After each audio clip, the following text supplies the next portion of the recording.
Welcome to another episode of ComSpeak. This episode has with us a very interesting guest. He's interesting because when the ComSpeak idea was born, we reached out to Vineet Handa of Kaizen Communications to share that this is an idea that needs support. And he was the first person to raise his hand and said, yes, by all means, go ahead and do this. And I'll make sure I'm the wind beneath your wings. And we said one of the episodes, we want to talk to Vineet Handa himself and get to know more about this person behind the brand Kaizen Communications. Thank you for joining us, Vineet, and we look forward to this interesting interactive session in the next few minutes. Thanks, Amith, for having me here as a guest. And I'm sure it has nothing to do with me being partner here. Not at And all. I'll tell you, you raised a very interesting point. I personally felt that the people who are the strategists behind talking and suggesting people creating those campaigns are never come out. And especially in PR, advertising, these guys are gurus. PR people are always behind the scenes. And this was a great opportunity. Thanks to you and Alexander to sort of put this out. And I'm really happy that I am lucky to be partner with this. So Right. thanks a ton. Thanks, Thanks. Amit, for having me on board. Thanks, Vineet. So we'll go into the first question that we ask almost all our guests because that's the most important part of this conversation. How did you get into public relations? How did you choose public relations? Tell us that story. Honestly, I wrote a blog. The only blog which I wrote till date is called PR by Chance, and that's what my story is all about. It's interesting. I was always a media operations and the sales executive. My career started with ABCL. Moved to Dubai, was selling oil and gas pages, and a lot of sales and operations job. Unfortunately, I was in India while the Kargil war happened, and certain class of visas were not renewed. I was without job for almost 2 months, and then one of my closest uncle and in some manner godfathers suggested me to go to a person and meet them. And it's so interesting. I met him and he said, come on board. And he asked me a couple of questions. Very interestingly, the question was, what do you know about PR? And my understanding of PR at that time was that PR guys arrange media and press conferences. That was my answer to him. Because while I was with ABCL, I was part of guiding media as a trainee to registration counter to the seats. That was my first exposure from PR. And guess who was behind the desk? It was Mr. Ashwini Singla, who was managing the ABCL account that time. And I didn't know Ashwini Singla till then. Then when I got the job in CMCG, and very interesting, Dubai, I was earning around 7,700 dirhams. And my first job in Delhi as a PR executive in year 2000 was 7,200 rupees. Wow. So that's how. And it was just by a chance, a basement in Malviya Nagar. That's where I operated from. 3 people office. But what a learning! What a learning! Those 3 years probably have changed my life, have changed my understanding about PR, and even the relationship. So I think that's how I say. So it's a completely PR by chance. Interesting. So you began your PR career by accident or by chance, like you said, and then your first job was in Samir Kale's CMCG, which no longer exists. But tell us what happened after that. How did you move from CMCG to your next job? How did that happen? And where did you work? So I think if I really say the exits are tough, that was my toughest exit. So with Samir, I grew almost 500% in 3 years. Not from the financial side, but learning probably 1,000%. So it was amazing journey. But as you know, you always see. So it was just before my marriage. Of course, I could see the responsibility coming in and a city like Delhi. So I was looking out something which is different. And the next birth I got again through a reference of a great friend, Subir Moitro. He sent me to Mr. Singla. And that's where I said, when I met him and I like, we have met before. And he's like, where? And he was thrilled. He said, you still remember? I said, yeah, I remember, because you were the first person I met in a PR industry. I never met anybody before that. And I never knew what PR is. So that's how I got into Genesis. And that was my Wow. second break, which, so if I really see CMCG, it actually, you know, showed, or sort of educated me on value of relationship, how you build relationships. I used to be with media 4 days or 5 days a week. Every afternoon, 2 p.m., I used to be out, whether in ITO, Noida, Hindustan Times. That's how I used to roam around, meet people, and create those relationships. And the fun part is, the journalists who started that career almost at the same times, they are sitting as editors now. So you understand the kind of relationship you build in. So that's what CMCG taught me. But what Ashwini Singla, what Genesis taught me is completely different world altogether about PR. It taught me to, how to strategize, how to put processes in place, how to Right. operate operations in a bigger firm. So, it has been amazing. So Genesis was my second birth And in then PR world. what led to the next move? Tell us about that. How did the next move after Genesis happen? So, so none of the jobs which I have moved because I started applying for no, or I started looking out. It so happened that even after Genesis, one of now this person I would not name moved out, and we worked together at some stage in one of the companies, and he felt that my skills are fitting for a requirement with Terry, and he was an advisor to Terry. Terry is the Energy and Resources Institute, Dr. Pachori. And that's how I was invited. And uh, I was invited within not with an interview, but an offer letter. And these are the somehow I feel blessed that I didn't even have to give an interview. I just went, met HR, and they said, okay, this is what we want to offer. You've been sort of referred very strongly, so let's look at it. And that's how I got into Terry. So these are the three jobs which I have done Right. And with how them. how long were you at Terry? How many years did you work there in this Cotcom kind of a I role? think 2 years. 2 years. In fact, that is also very interesting. Terry, I joined them. I think December 2005 or somewhere around that time, or January 2006, somewhere. And no, sorry, 2004. And so I was the youngest. Within a year, they promoted me from advisor to associate director. And I was probably the youngest director on the board of Terry, where I'm sitting with all uh, the real brainy guys, and talking to them about the communication. And sometimes it used to be an odd situation, but yeah, it was fun. Again, great Interesting. learning. So So if I'm a strong believer of sustainability, that's because of Terry. interesting. And then what set the entrepreneurial bug in you? What led you to believe that you should start your own firm and then build the brand Kaizen Communications? Tell us that. So with Terry, with 2 years experience, what happened was it became very sort of a cushiony job for me, in the sense it was 10 to 5. There were no challenges. Generally, the corporate communication side, that's what happens. They were strongest. So whatever we were going to media with, or whatever we had to do was sort of sort of a cakewalk for us, and therefore I could see the challenge and the fun of doing new things were sort of going away from me.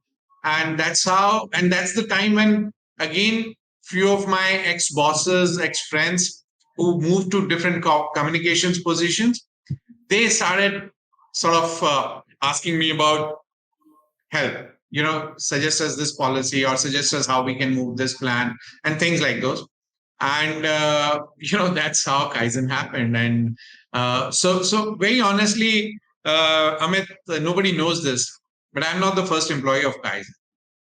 So the day I resigned in Terry, it was a 3 months notice.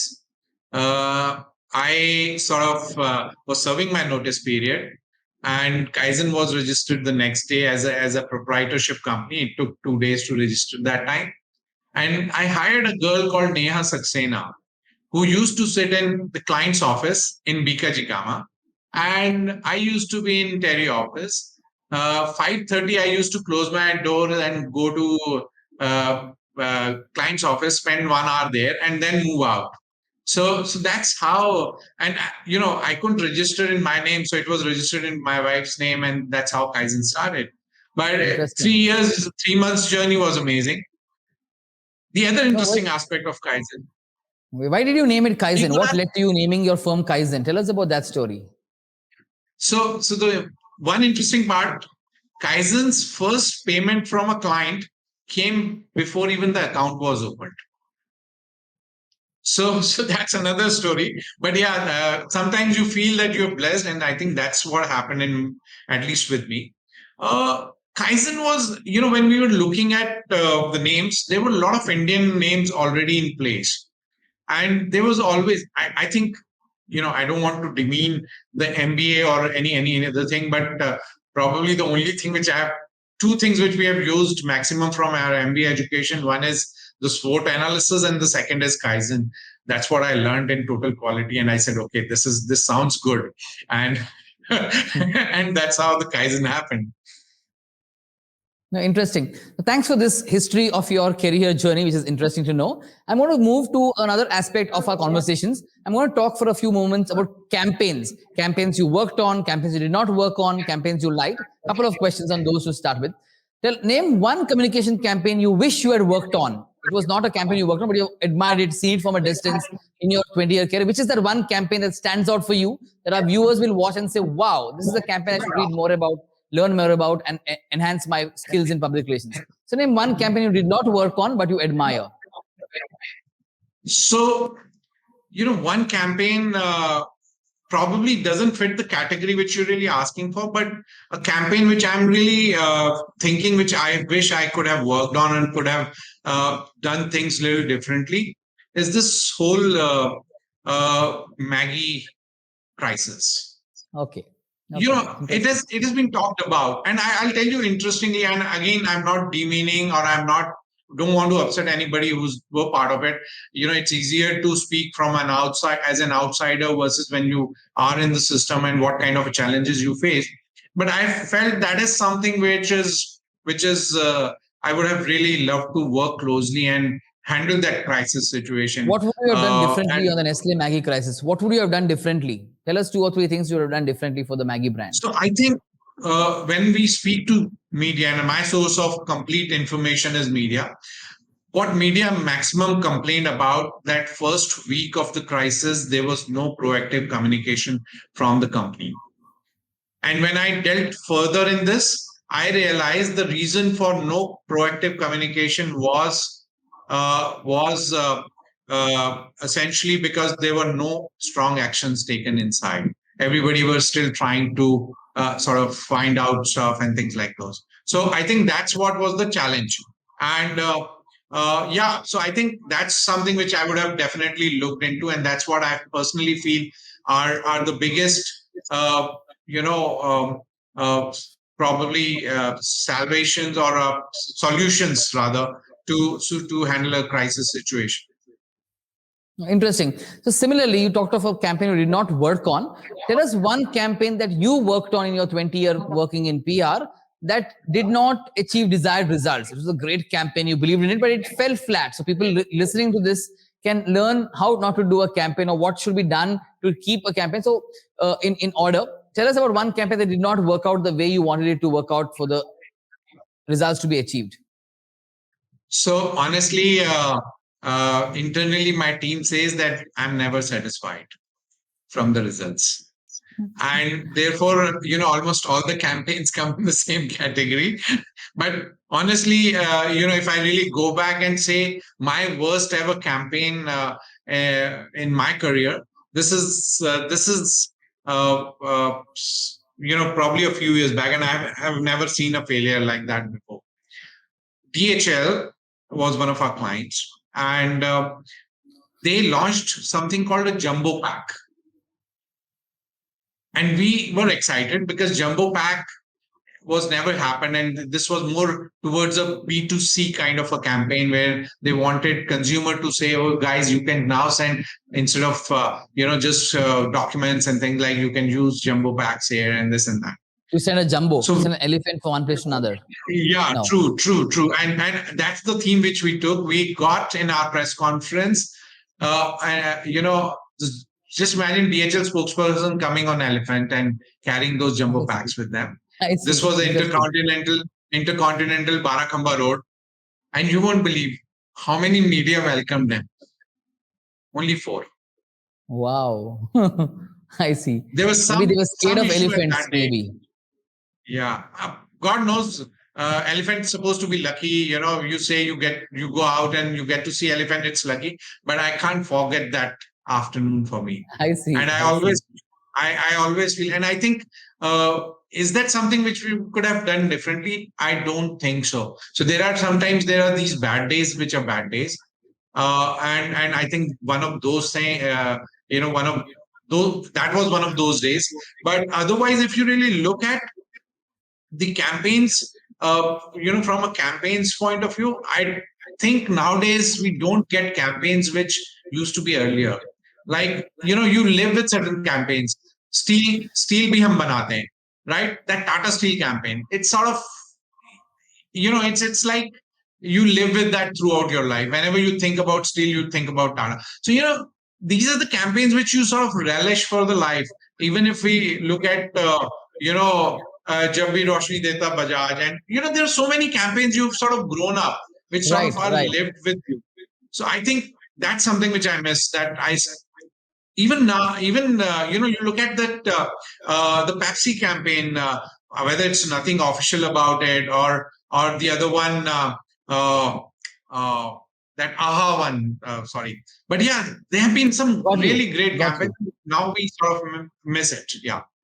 No, fair enough. You've been a very, very strong proponent of solid media relations, and that's been your driving force for the last 15, 20 years.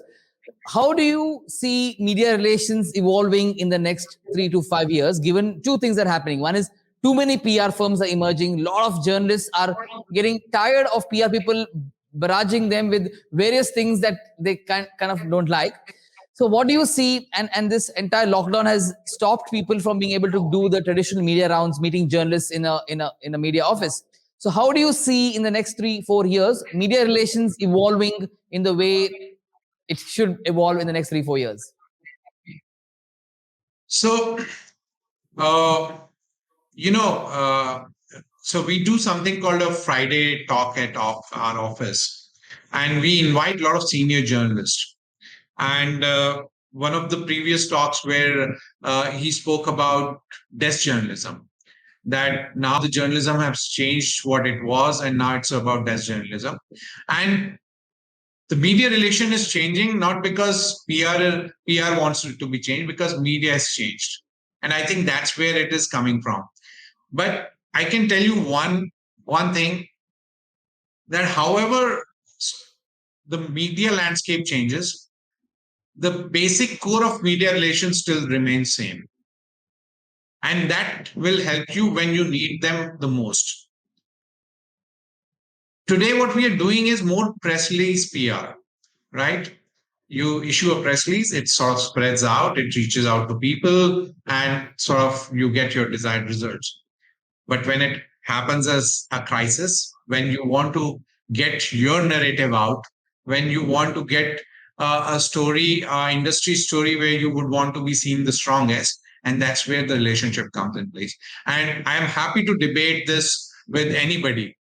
It won't happen until unless you have those relationships in place. See, relationship gives you a top of mind space Right. in So the my journalist. question is, how do you see media relations evolving in the next 3 to 4 years, given what has happened now in two ways? One is there's a crazy plethora of PR firms, small ones emerging.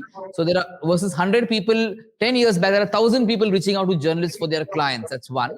And right now we can't do media relations the way it was done 3 to 4 years ago because of the lockdown. You can't go and meet a journalist for coffee or lunch or whatever else. So how do you see that evolving in the next 3 to 4 years? That's my question. So, interestingly, Amit, till the time the corporate com doesn't change. Media relations is going to be the same. I understand today, even yesterday, I got a call from a client and he said he would want to see this story in print. And that says a lot. So, honestly, if you really ask me, there are two parallel tracks. One track where the companies who want the stories anyways, they just want a presence that goes on. But then there are people, there are companies who would want to be seen themselves in a strategic story, in a strategic manner, in a strategic paper, at a strategic location. That's where the media relation comes in, and that's not Interesting. going to change. That's not going to Interesting. change. Okay. No, thanks for that insight and sharing the thought as well. I'm going to now And digress a moment or if I two. can, sorry, if I Sure, can sure. put Go you on. a percentage, I still feel 50% of our clients still want stories to be in print. And if That it's sounds bad actually. 50% ours, 5, 10 years back, yeah, 100% of your clients would want it in print. So 50% means a long journey has been made. It will change in the wait, next few yeah. years and become 20% maybe. Yeah. True. So next 3 4 years, I feel, and probably once the things open up, we are still in a stage of lockdown. We are still in a stage of where media is still not coming in. Even if it opens up to 60 70%, I think things will start moving in a different direction. Right. Fair enough.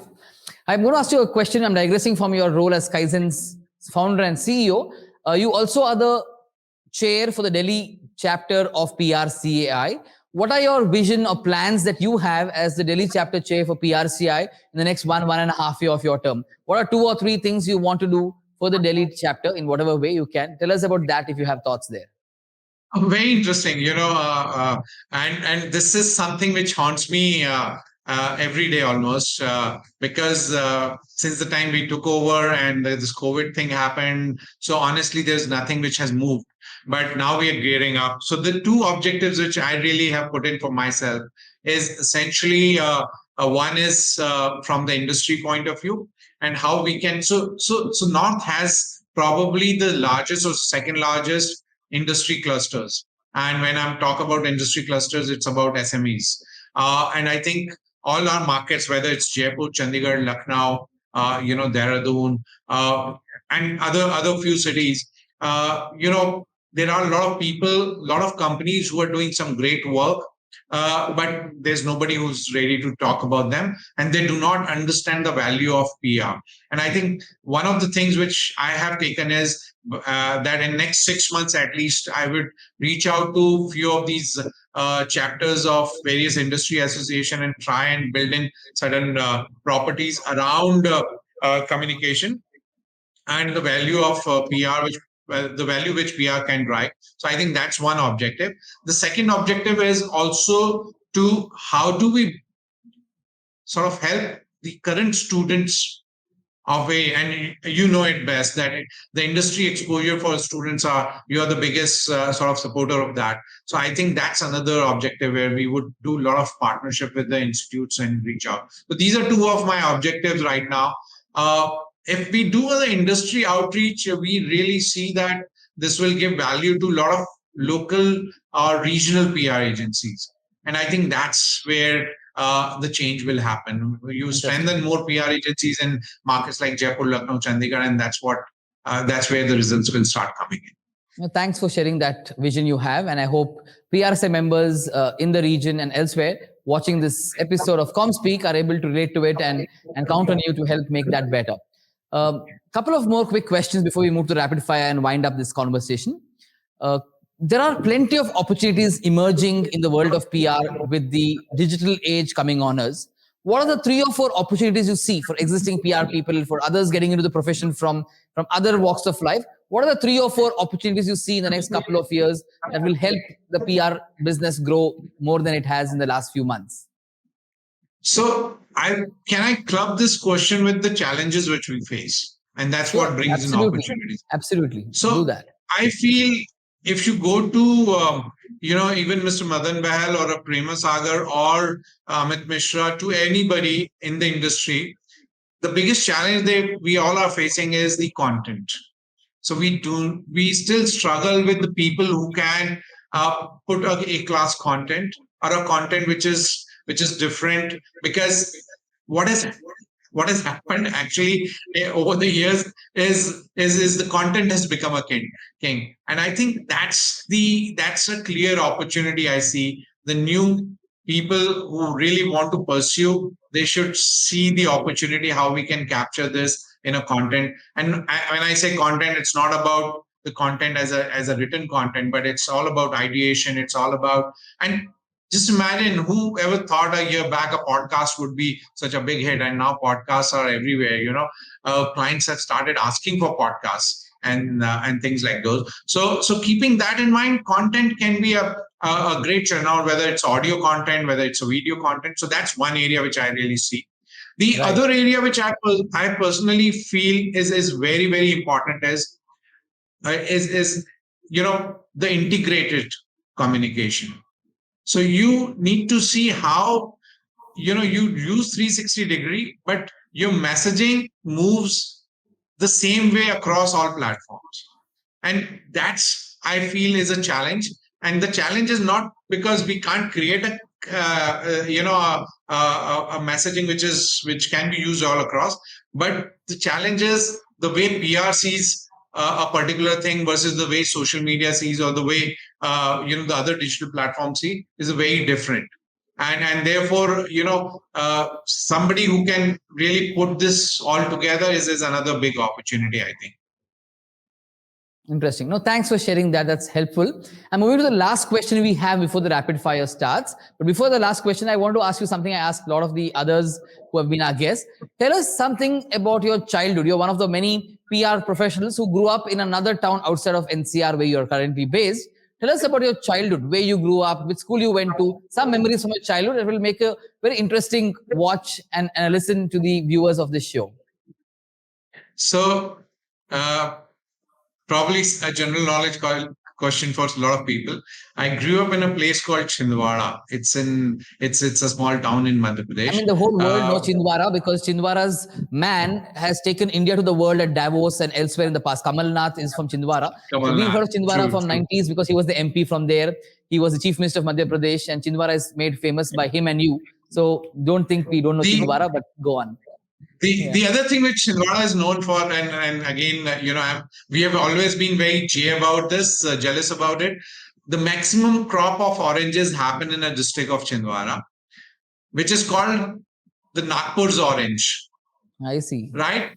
But just because Nagpur is the biggest city closest to us, and they used to take credit about it. But yeah, the maximum orange crop happens in a district of Chhindwara. So that's another Interesting. part. But yeah, I grew up in Chhindwara. Come from a very simple middle class business family. We were timber business. We had timber business. My schooling was there in a government school. If I'm allowed to speak my school's name, I'm proud about it. Absolutely. Tell us your school name. Yeah. We can use it for a quiz question in the future. It's called Shaskiya Adarsh Bahudeshiya Uchchatar Madhyamik Shala. And if I translate it, it's Government Model Multipurpose Higher Secondary School, Chhindwara. So that's where I've studied my graduation. Till class 10th, we used to sit on those jute putties. We didn't have a desk and bench. So that's also a fun part. I don't know how many people in today's generation can relate to it, but yeah, that's the way life is. And you went to Hindi Uh, medium, right? There, your schooling was yeah, Hindi yeah, yeah, medium, complete. which Yeah, is completely in the amazing. Yeah, medium. right. And it's a very interesting journey of schooling. And then of course college as well. Studied in government PG colleges like Shasti Snatoktar Mahavidyalay, Chhindwara, which was part of a Sagar University, Dr. Hari Singh Gaur University. Okay. So that's how my graduation and my school days were. But yeah, life changes after. What's your one favorite memory from your childhood in Chindwara, other than eating oranges? I was part of the whole Mandal Commission agitation, and how I ran that one night where the police was doing all the arrests around. Somehow my name figured it out because I still had that surname, which was little known in and that's how the police caught me. That Handa ji ka beta was leading this particular school, and so how I was running around from from my home to my cousin's house, and then one of my uncle's house, and things like this. But it was fun. But Interesting. the best part is my family supported me that How cool. Nice. night. The last question, which I told you I'll ask after asking you about your childhood, is what is your message for young professionals getting into the world of PR? Today, there are hundreds of youngsters who want to get into PR. They don't really make the cut sometimes in their entrance test, or they have an issue with content as a concept. So, what is your message for young professionals, either at graduation level, wanting to study PR as their master's program subject, or have studied and want to get into the PR profession as freshers, trainees? What is your message for them? uh, that PR is not a quick fix. So even when you come into PR, don't look for quick gains. Learn, be there. The fruits always come later. It's like a mango tree. You will not get a fruit in first year. You'll always get a fruit in third year, fourth year, fifth year. And the way you grow, you get the fruits get better. So I think that's what my message is. Have patience and persistence. That's what PR is all about. Thank you for taking time out to answer these questions. Before we wind up, we'll do the rapid fire 10 questions in 100 seconds or so. Let's start. The first one, which is the brand you trust the most? Adidas. Okay. Which is your one favorite book of all time? Uh, Good is the new cool. Okay. It's Tell by us Abdul the, Aziz. Yeah.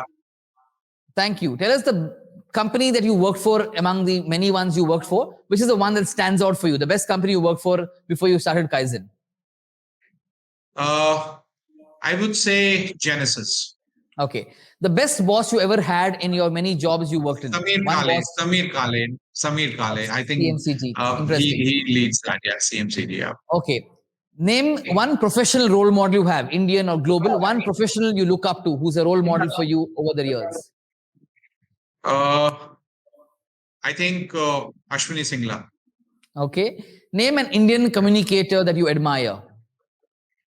Prema. I think she's great. When she sort of puts in things together, she's just great. She's there. Okay. Tell us your favorite communications campaign that you worked on, one that stands out for you at all times. Uh, Very tough one. I'm sorry, I can't just name one. There's so many, Name two then. good stuff Fine. We'll there. give you the chance to name two if you can't name So, one. uh, I'll give a pass this one. Yeah, sorry. We'll come back to you at the end. I'll No, we give a want pass. people watching the show to know what are the campaigns that really made a difference to a Vineet Handa. What is your favorite holiday destination? I'm an explorer, so anywhere outside cities, even if it's a village, even if it's a forest, it's a hill, sea. Nah, you have to leave Delhi. That's all, and your Okay. holiday starts. What's your one big learning of the last 12 months? We've all been in lockdown. What's the one big learning for you in the last 12 months? Empathy. It comes Empathy, back. interesting. Describe It Vineet comes. Handa in 3 words. Relationship, people, patience. Thank you so much, Vineet. It was lovely talking to you, and it was great learning so many things about your life from Chindwara to Delhi to Dubai and back. I hope you enjoyed answering these questions as much as I did asking you those. And for those watching this episode of ComSpeak, I'm sure there's lots to get inspired by a guy who went to a Hindi medium school, runs a PR firm in Delhi, hobnobs with clients who are all Indians and expats, and does a great job of it. Thank you so much, Vineet, and thank you, viewers, for watching this episode of ComSpeak. Hope to see you on our next episode of ComSpeak. Thank you.